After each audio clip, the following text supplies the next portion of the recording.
Astaghfirullah. Bismillahirrahmanirrahim. Assalamualaikum warahmatullahi wabarakatuh. Alhamdulillahi wassalatu wassalamu ala rasulillah wa ala alihi wa sahbihi wa mawalah wa la hawla wa la quwata illa billahi wa ba'du.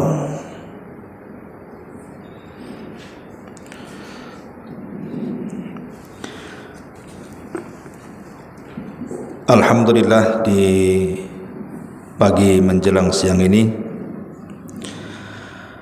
kita bisa berkumpul di Masjid Salahuddin Tiban Pajak, dan kita masih melanjutkan kajian membahas kitab Minhaj al-Muslim, konsep hidup ideal seorang muslim dalam Islam, karya besar Syekh Abu Bakar Jabir Al-Jazairi rahimahullahu ta'ala sebagai pengajar tetap di Masjid Nabawi. Dan materi yang kita akan bahas sekarang adalah bicara tentang sujud sahwi.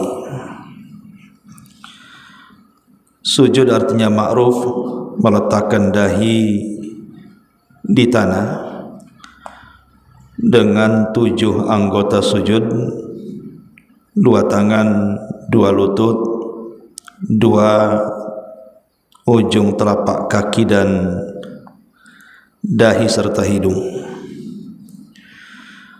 Adapun sahwi sendiri artinya lupa. Jadi sujud yang dilakukan karena sebuah lupa. Kita tahu bahwa manusia ini terlahir tidak sempurna,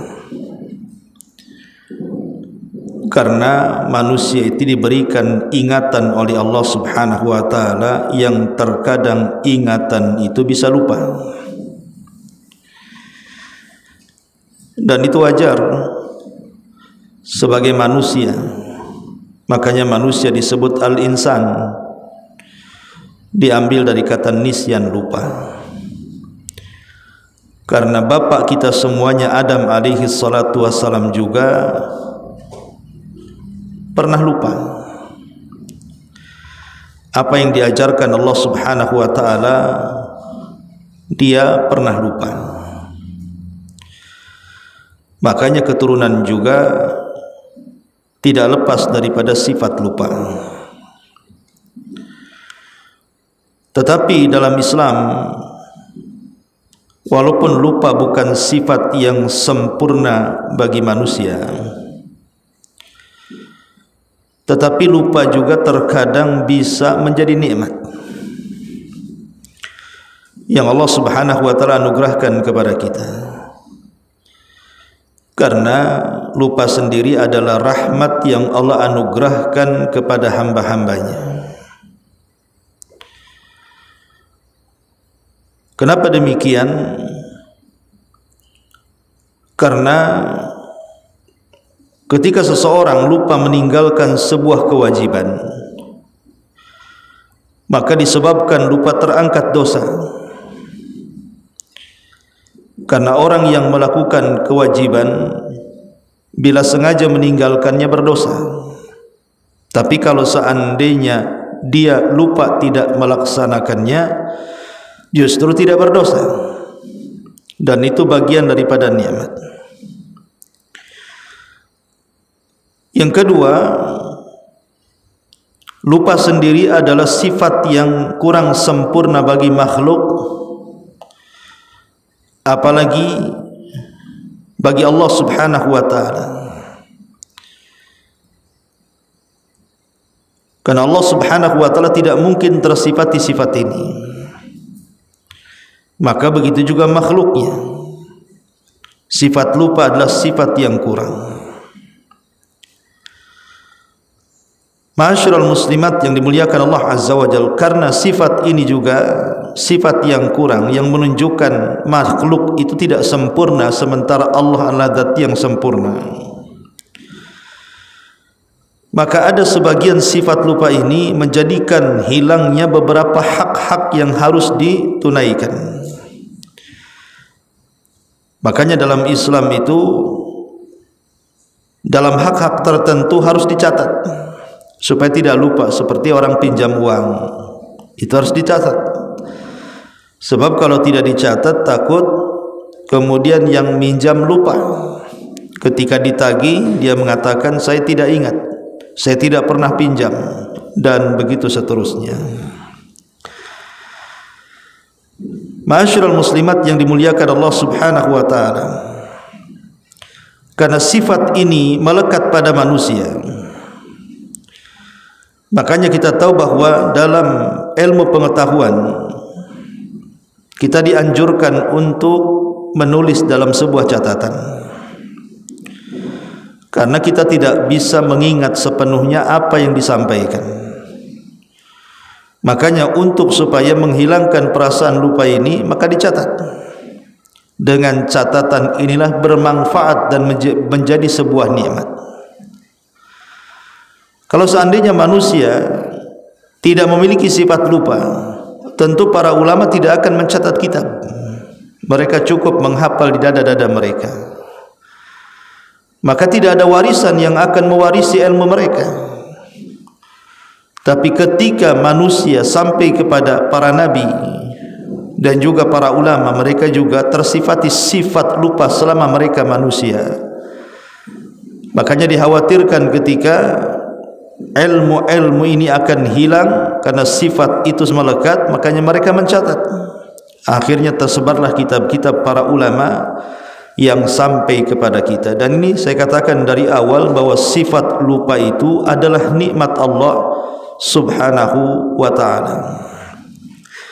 Dan tentu banyak lagi. Akan tetapi ada sifat lupa itu bisa menjadikan orang tercela. Jadi sifat lupa itu tidak semuanya terpuji, tetapi ada sifat-sifat lupa itu menjadi tercela. Seperti sifat lupa yang tercela itu, seseorang umpamanya melupakan perjanjian dia dengan Allah Subhanahu wa taala.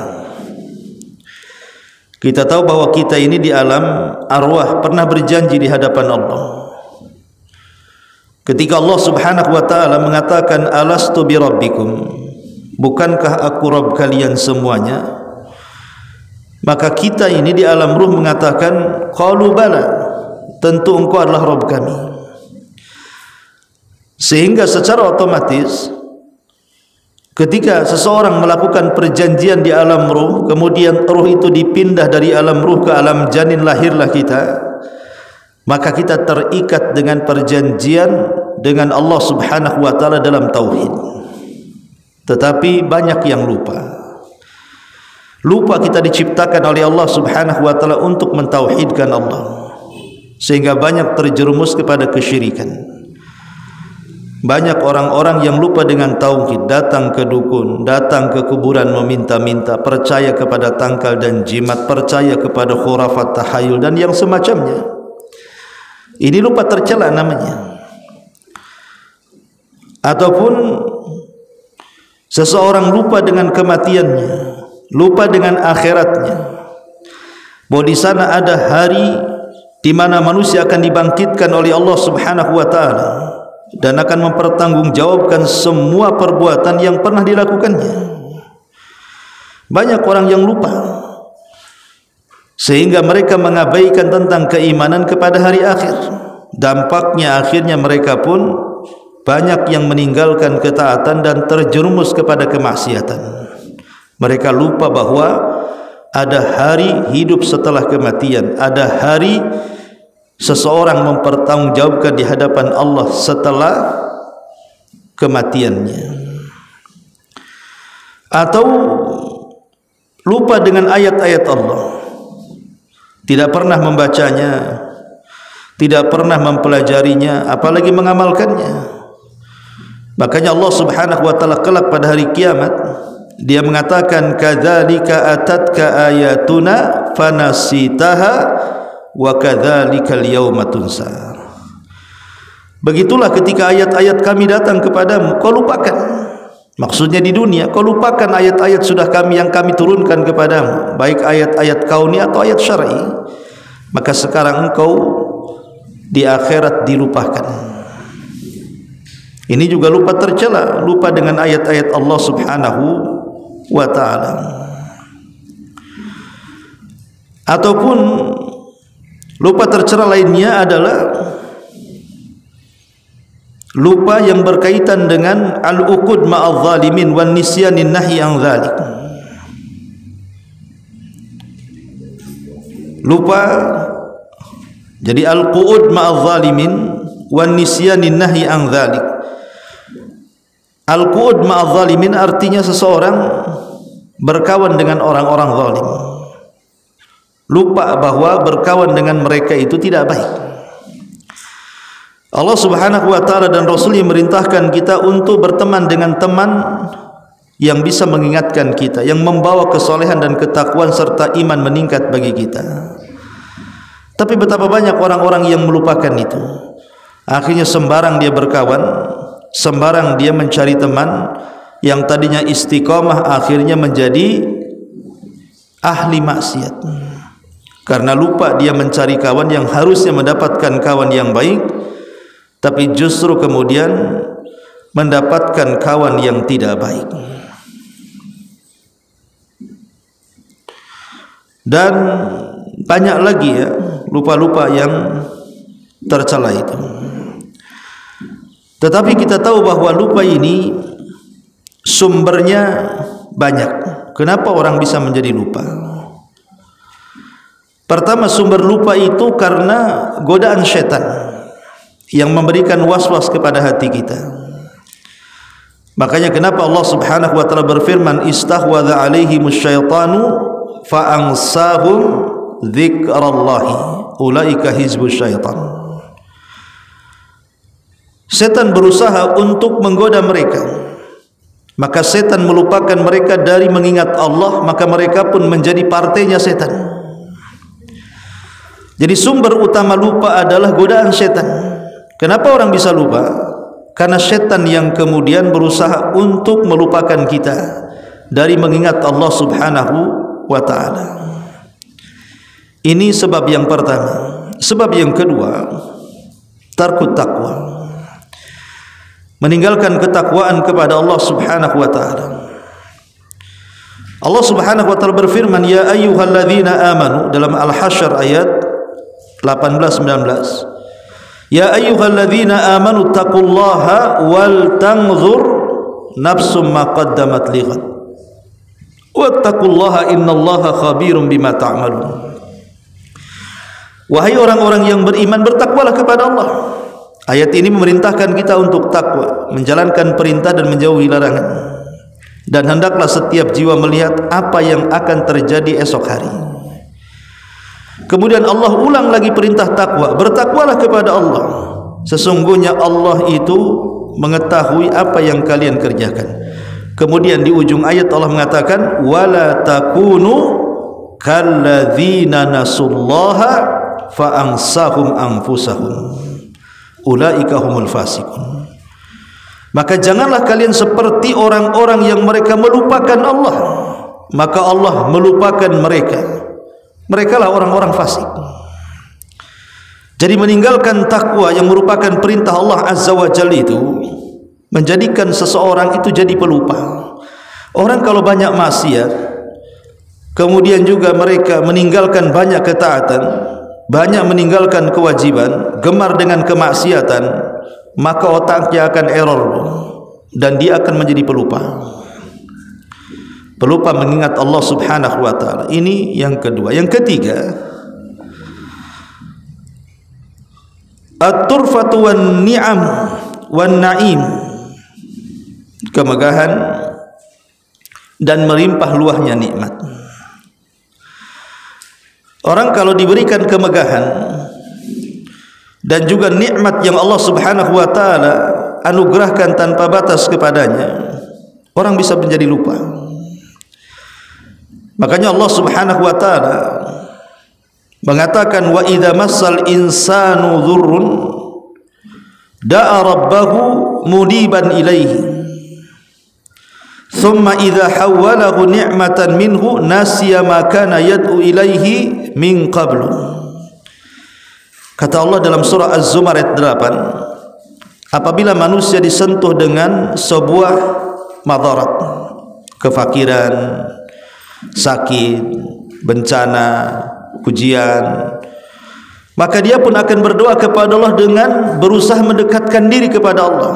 Tapi kalau posisinya, kata Allah, diganti dengan penuh kenikmatan, banyaknya kesenangan, dia lupa apa yang dulu dia berdoa kepada Allah Subhanahu wa taala. Jadi kesenangan dunia ini bisa melupakan. Kesenangan dunia, kekayaan, kenikmatan ini bisa melupakan diri kepada Allah Subhanahu wa taala. Kemudian yang keempat, at-tamattu bil mali wal afiyah, bersenang-senang dengan harta dan kesehatan. Orang yang setiap hari mengejar dunia, mulai bangun sampai tidur dan bangun kembali, di pikirannya hanya dunia dan dunia, uang dan uang, harta dan harta, yang dikejar hanya kekayaan dunia, maka dia akan lupa kenapa dia bisa diciptakan, untuk apa diciptakan, dan kemana akhir penciptaan. Atau orang-orang yang terlampau mengejar kesehatan, kebugaran, maka mereka akan lupa.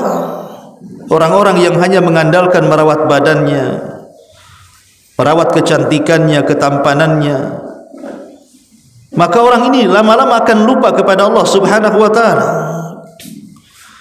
Makanya kenapa kemudian Allah Subhanahu wa taala berfirman, qalu subhanak ma kana yanbaghi lana an nattakhidha min dunika awliya walakin matta'athum wa aba'uhum hatta nasu dzikra wa kanu qauman bura.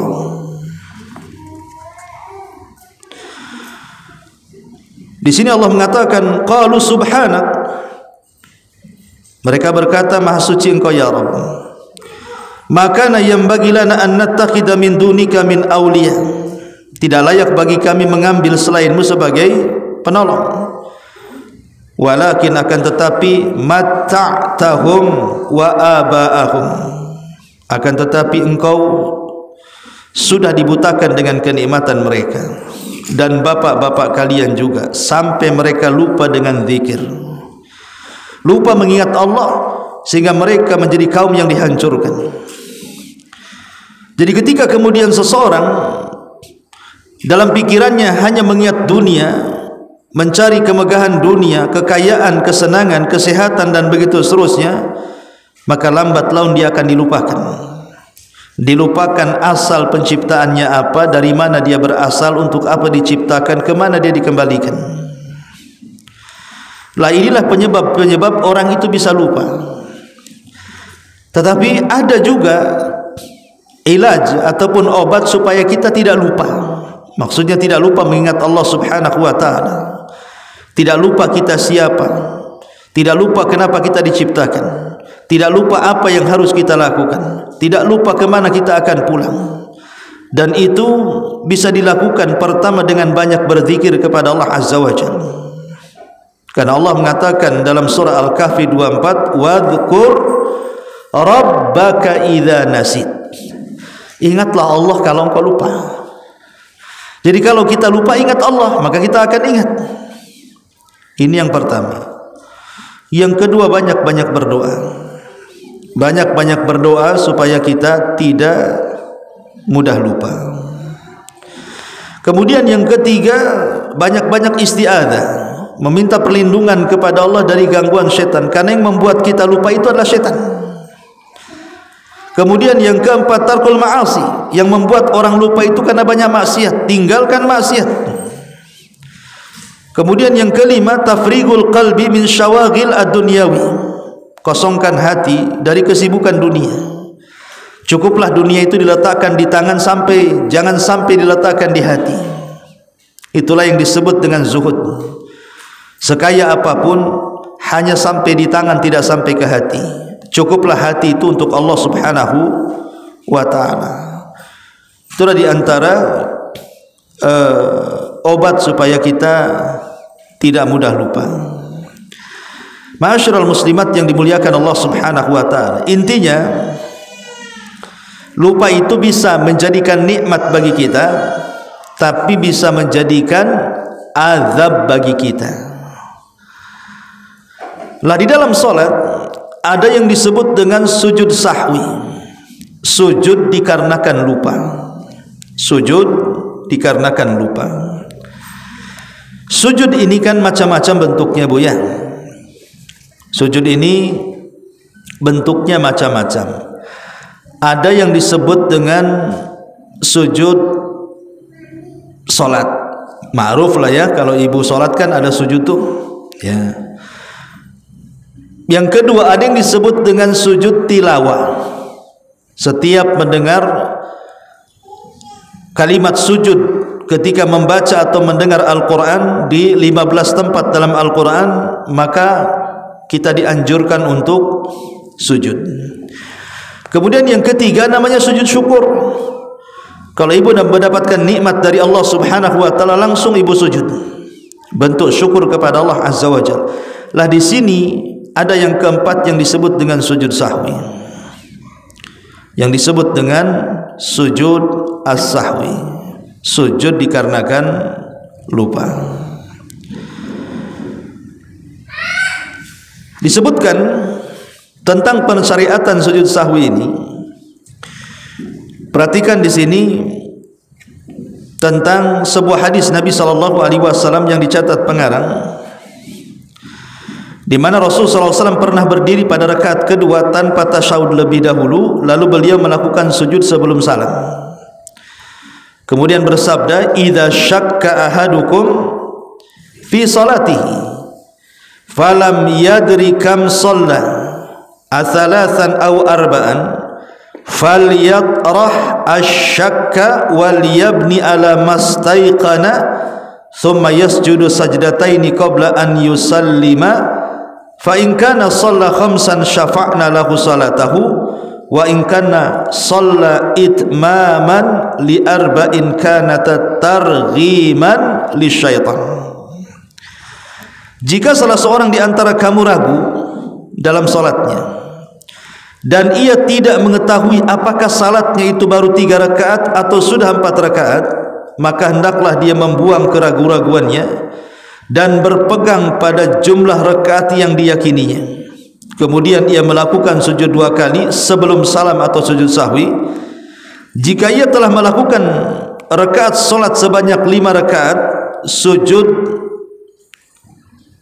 tersebut menggenapkan rakaat salatnya. Dan jika ia telah melakukan rakaat salat untuk menyempurnakan salat keempat sebanyak 4 rakaat, maka kedua sujud tersebut untuk membuat marah daripada syaitan.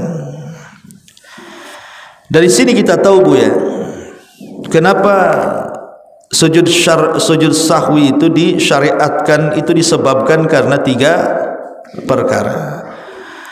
Pertama, karena adanya tambahan dalam solat. Yang kedua, karena ada pengurangan dalam solat.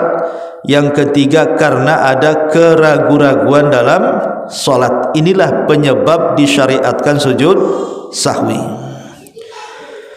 Tambahan, pengurangan, ragu-ragu. Ketika ada tambahan rakaat, sujud sahwi. Ketika ada pengurangan rakaat, sujud sahwi. Ketika ada keraguan-raguan apakah menambah atau mengurang, sujud sahwi. Jadi penyebab sujud sahwi itu ada 3 macam. Dan faedah daripada sujud sahwi sendiri, Bu, itu untuk menyempurnakan salat. Untuk menyempurnakan salat. Kita tahu bahwa yang bisa menyempurnakan salat, baik secara praktek ataupun pahala, itu 3. Jadi ibu kalau ingin sempurna salatnya, baik secara gerakan ataupun pahala, ya terutama pahala lah, biar kita dapat sempurna pahalanya, itu ada di 3 perkara. Pertama, lakukan sujud sahwi apabila terjadi 3 perkara. Kalau menambah, kalau mengurang, kalau ragu-ragu, supaya salatnya tetap sempurna. Yang kedua, dengan melaksanakan salat rawatib atau disebut dengan qabliyah dan ba'diyah. Setelah salat wajib kita lakukan 2 salat ini, qabliyah atau ba'diyah yang 12 rakaat itu.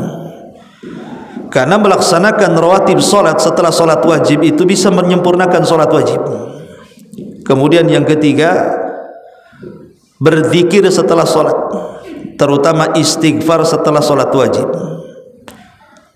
Karena kita tahu bahwa setelah kita salat wajib kita dianjurkan membaca istighfar berapa kali? 3 kali. Astaghfirullahaladzim atau astaghfirullahaladzim wa atubu ilaih. Kenapa istighfar yang pertama kali dibaca setelah salat wajib? Karena apakah kemudian istighfar ini karena kita berbuat salah? Tidak. Orang beristighfar itu tidak mesti karena berbuat salah. Tidak mesti karena berbuat dosa dia istighfar. Istighfar itu dilakukan karena kelalaian. Boleh jadi kita kurang dalam tumakninah, kita kurang dalam khusyuk ketika salat, kita kurang dalam gerakan, kita kurang dalam bacaan, kita kurang dalam kefasihan, dan begitu seterusnya. Kelalaian dalam salat bisa disempurnakan dengan meminta ampun kepada Allah Azza wa Jalla.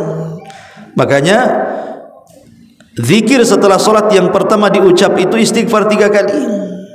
Inilah 3 perkara yang bisa menyempurnakan salat. Salah satunya adalah sujud sahwi. Ma'asyiral muslimat yang dimuliakan Allah Subhanahu wa taala, perhatikan halaman ke-402-nya di sini tentang materi ke-6, tata cara pelaksanaan sujud sahwi di sini ya. Lihat di bawahnya setelah pengarang menyebutkan dalilnya di sini. Adapun bagi seorang makmum, halaman ke-401-nya, adapun seorang makmum yang lupa di belakang imam, maka dia tidak wajib melakukan sujud sahwi menurut mayoritas ulama, kecuali imamnya lupa. Maka ia wajib melakukan sujud bersamanya, karena ia wajib mengikuti imam. Jadi kalau seandainya makmum yang bermakmum di belakang imam dia lupa, imamnya tidak lupa, makmumnya yang lupa, maka tidak wajib sujud sahwi. Tapi kalau imamnya yang lupa, makmumnya tidak lupa, tetap sujud sahwi. Kenapa? Karena makmum itu mengikuti imam, kata beliau.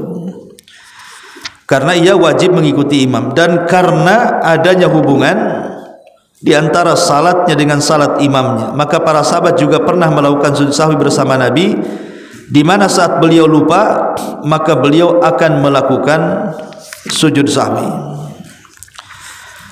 Baik, karena keterangan pengarang ini tidak banyak, kita akan bentangkan sedikit tentang sujud sahwi.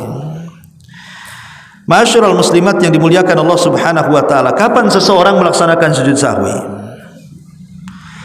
Dalam salat. Pertama, ketika tarku rukni fis salati, meninggalkan rukun dalam salat. Ketika seseorang meninggalkan rukun dalam salat, maka dia harus mendatangkan rukun tersebut dan melakukan sujud sahwi. Jadi kalau seorang meninggalkan rukun, maka dia harus mengganti rukunnya. Kemudian setelah mengganti, dia melaksanakan sujud sahwi. Contoh, orang meninggalkan sujudkan rukun tubuh, maka dia harus mendatangkan rukun, artinya ganti dengan 1 rakaat. Karena dia meninggalkan 1 rukun, maka setelah dia mengganti dengan 1 rakaat, maka dia harus melakukan sujud sahwi. Karena di antara perintah sujud sahwi itu adalah ketika dia meninggalkan rukun, baik rukun yang bersifat perbuatan ataupun bersifat ucapan. Yang kedua, meninggalkan wajib. Contohnya ibu meninggalkan tasyahud awal. Ini yang banyak terjadi kan Bu ya. Kadang-kadang orang tidak sempat tasyahud awal, lupa langsung bangkit. Pada rakaat kedua harusnya sujud tasyahud awal. Terkadang karena sibuknya otak kita, pikiran kita, akhirnya lupa kalau kita harus tasyahud, langsung bangkit ke rakaat ketiga. Ini yang paling banyak. Dan hukum tasyahud awal itu kan wajib, dia tidak rukun, dia wajib. Sehingga kalau dia meninggalkan wajib, beda dengan meninggalkan rukun. Kalau meninggalkan rukun harus mendatangkan rukun, tapi kalau meninggalkan wajib tidak harus diganti, tetapi sebagai gantinya sujud sahwi. Jadi setelah tasyahud akhir, ibu sujud sahwi saja, tidak perlu mendatangkan tasyahud awal lagi, karena meninggalkan wajib tidak harus mengganti. Tapi kalau meninggalkan rukun wajib mengganti. Ini yang kedua. Yang ketiga, tarkus sunnah, meninggalkan sunnah dalam salat. Meninggalkan sunnah dalam salat, sebagian para ulama mengatakan disunnahkan sujud sahwi. Tapi ada juga yang mengatakan tidak wajib sujud sahwi. Tidak wajib sujud sahwi. Tapi ada yang mengatakan sunnah sujud sahwi. Kemudian yang keempat, az-ziyadatu ala salati, menambah dalam salat, baik dalam menambah perbuatan atau ucapan dari jenis salat, maka itu pun diharuskan sujud sahwi. Atau yang kelima, mengurang adat daripada rakaat, jumlah daripada rakaat. Harusnya 4 jadi 3, harusnya 3 jadi 2, harusnya 2 jadi 1. Maka dalam posisi dia mengurangi rakaat dalam salat, maka dia wajib ataupun sangat dianjurkan melaksanakan sujud sahwi. Dan yang terakhir, ragu-ragu dalam bilangan salat. Apakah tadi saya 4 rakaat atau 5 rakaat? Tadi saya 3 rakaat atau 4 rakaat? Maka kalau dalam posisi ragu-ragu, tetapkan yang yakin. Kalau memang kurang tambah, lakukan sujud sahwi. Jadi itu 5 perkara atau 6 perkara yang menjadikan seseorang sujud sahwi. Baik, sujud sahwi ini dilakukan kapan? Sebelum salam atau setelah salam? Sebagian para ulama mengatakan bahwa sujud sahwi ini dilakukan setelah salam. Tapi ada yang mengatakan sujud sahwi itu dilakukan setelah salam. Jadi ada yang mengatakan sebelum salam, ada yang mengatakan setelah salam. Tapi ada juga yang mengatakan sujud sahwi itu semua dilakukan sebelum salam, kecuali dalam posisi 2 kondisi. Dilakukan setelah salam. Pertama, seseorang kurang dalam sholatnya karena lupa. Pemain seseorang itu, ibu umpamanya ya sholat duhur, ibu hanya 2 rakaat kemudian langsung salam. Padahal duhur itu 4 rakaat kan, ibu baru 2 rakaat salam. Kemudian ibu selesai salam ya zikir, baru teringat, tadi saya baru 2 rakaat, atau mungkin diingatkan sama anaknya, sama suaminya. Akhirnya ibu nambah 2 rakaat. Maka dalam posisi seperti ini Bu, lakukan sujud setelah salam, berdasarkan hadis Dzil Yadaini ya. Kemudian yang kedua, ini kalau sholat sendiri Bu ya. Yang kedua, kalau imam lupa, ibu sholat jamaah nih, imamnya lupa dalam sholatnya, kemudian dia salam imamnya,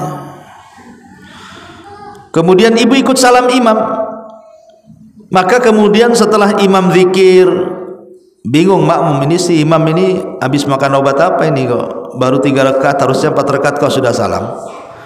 Ibu ingatkan serempak, mam kurang 1, ini masih 3, kurang 1 rakaat umpamanya kan. Maka imam pun akhirnya karena melihat makmum semua membenarkannya, dia pun menambah 1 rakaat untuk menambah kekurangan. Dalam posisi seperti ini dilakukan setelah salam. Ini sebagian para ulama dalam 2 kondisi seperti ini dilakukan setelah salam. Tetapi ada juga yang kemudian memerinci seperti ini Bu. Kalau sifatnya tambahan, maka dilakukan setelah salam. Kalau sifatnya pengurangan, maka dilakukan sebelum salam. Kalau ragu-ragu, lihat ragu-ragunya. Kalau ragu-ragunya menambah, lakukan setelah salam. Kalau ragu-ragunya kurang, maka lakukan sebelum salam. Bisa dipahami Bu ya? Jadi saya ulang ini penting masalahnya. Kalau ibu menambah, contoh zuhur 4 rakaat, akhirnya ibu bangkit lanjut ke 5 rakaat. Setelah di 5 rakaat ibu baru ingatlah, ini kan nambah namanya. Kalau posisinya ibu sudah berdiri, bukan posisi ruku, bangkit daripada rakaat yang keempat, malah ibu bangkit ke rakaat kelima dan posisinya sudah tegap. Lain kalau masih membungkuk, ibu ingat boleh ibu balik. Tapi kalau posisi tegak kan tidak bisa dibalikin Bu. Ibu harus nambah satu lagi. Kemudian lakukan sujud sahwi sebagai penggenap, dan itu dilakukan setelah salam. Karena ibu nambah masalahnya. Jadi ibu salam dulu, setelah salam kemudian sujud sahwi, kemudian salam lagi. Itu namanya sujud setelah salam. Tapi kalau ibu mengurang, oh iya, ini kan baru rakaat ketiga, harusnya saya kurang satu. Ibu bangkit lagi ke rakaat keempat. Kemudian tasawuf akhir, sebelum tasawuf akhir ibu sujud 2 sujud kemudian salam. Itu namanya sujud sebelum salam. Lah itu dikarenakan adanya pengurangan.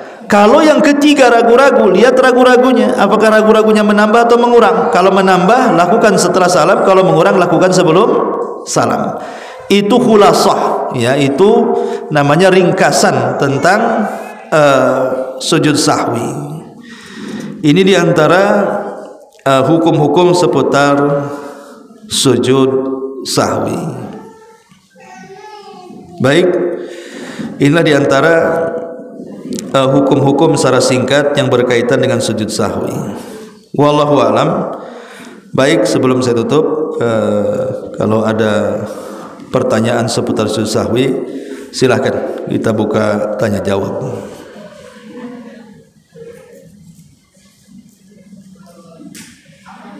Ya.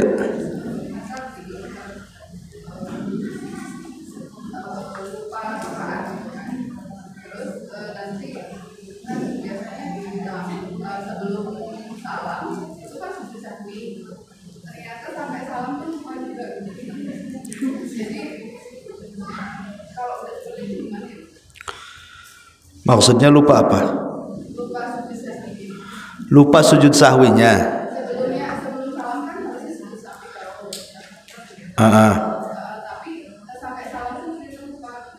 Lakukan setelah salam. Kan tadi sudah saya katakan ada 2 kondisi seseorang boleh sujud sahwi setelah salam. Kalau setelah salam dia lupa, lakukan setelah salam. Seperti hadis Dzul Yadaini tadi. Wallahu a'lam.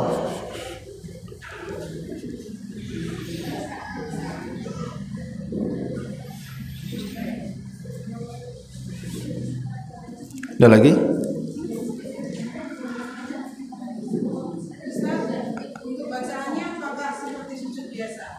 Bacaan sujud sahwi dilemahkan para ulama, sehingga kembalikan kepada bacaan sujud secara umum. Subhana rabbiyal a'la. Iya, wallahu a'lam. Terus Ustaz, misalnya seperti tadi kasusnya lupa tapi setelah salam baru ingat bahwa dia lupa. Itu apakah sujud saja dibarengi salam atau sujud ya udah selesai gitu aja? Itu namanya kalau lupa harusnya sebelum salam kemudian salam, maka dia harus sujud 2 kali kemudian salam. Salamnya diulang 2 kali. Karena dia melakukan sujud setelah salam. Karena sujud bagian daripada sholat, tetap harus ditutup dengan salam.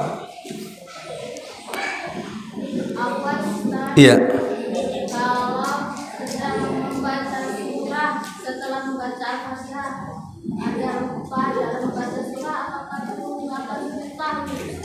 Itu kembali kepada hukum sunnah. Ibu meninggalkan sunnah kan namanya. Membaca Quran setelah Fatihah itu hukumnya sunnah, bukan rukun, bukan wajib. Artinya ibu lupa meninggalkan sunnah. Maka lupa meninggalkan sunnah ada dua pendapat. Boleh sujud sahwi, boleh tidak sujud sahwi. Iya.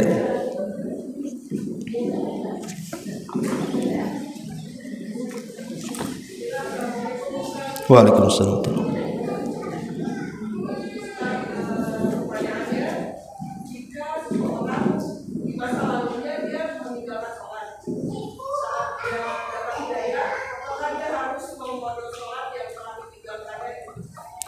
Tidak perlu, cukup memperbanyak salat sunnah.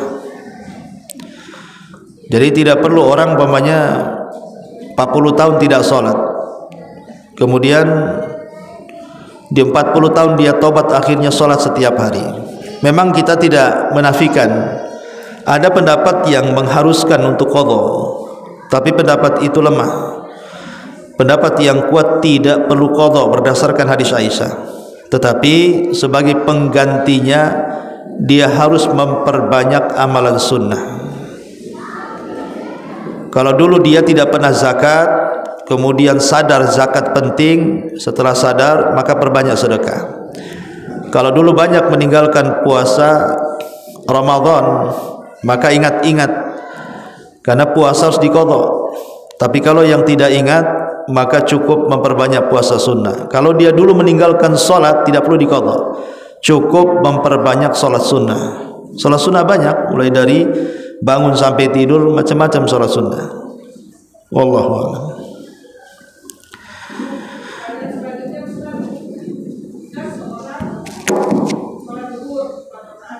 Iya.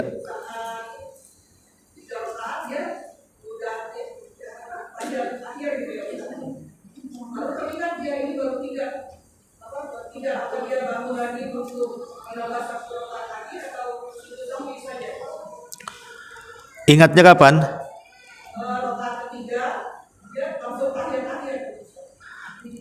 Tapi belum salam.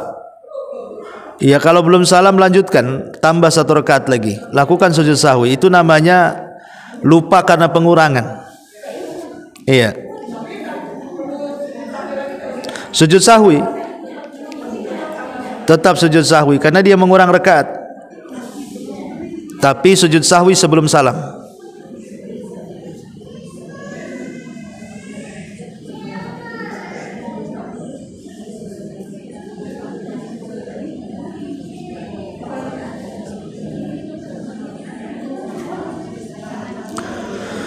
Sini ada pertanyaan dari YouTube. Iya, boleh.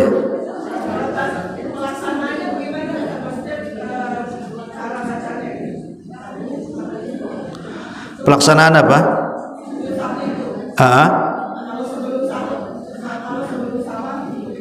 Kalau sebelum salam, ya dilakukan sebelum salam, setelah ibu membaca tahiyat, kemudian membaca syahadat, membaca sholawat, kemudian perlindungan dari 4 perkara, kemudian doa yang ibu silakan berdoa, kemudian langsung sujud 2 kali sujud, kemudian salam. Itu kalau sebelum salam. Kalau setelah salam karena penambahan, ibu salam dulu. Selesaikan tahiyat, syahadat, sholawat, doa, salam. Kemudian setelah salam, ibu sujud 2 kali, kemudian salam lagi. Itu namanya sujud setelah salam. Bisa dipahami?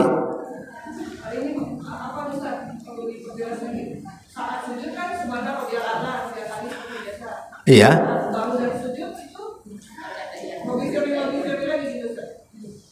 Iya, maksudnya sujud subhana rabbil a'la kemudian bangkit dari sujud rabbighfirli kan? Sujud lagi. Kemudian setelah sujud, kemudian bangkit dari sujud langsung salam. Itu sebelum salam. Kalau setelah salam karena menambah, ibu salam dulu. Kemudian sujud 2 kali sujud, kemudian salam lagi. Salamnya 2 kali. Itu namanya sujud setelah salam.